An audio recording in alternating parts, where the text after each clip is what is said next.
Assalamualaikum warahmatullahi wabarakatuh. Sugeng siang para pamirsa, panggih malih kalih kula Ifka Dwi Nurfiana wonten acara Dolan Boyolali TV. Ingkang badhe ngandharake pawarta babagan wisata Ganjek Selo. Pancen wis ora diragokake maneh.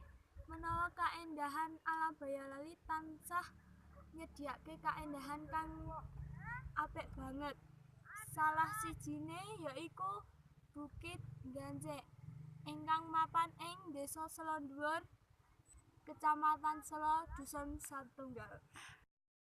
Liyane saka ing Bukit Ganjek sing lunyu iki, ora mung bisa nikmati pemandangan alam sekitar, nanging ing kene uga bisa mburu srengenge munggah ing bukit lunyu tanpa mangu-mangu babagan kaendahan.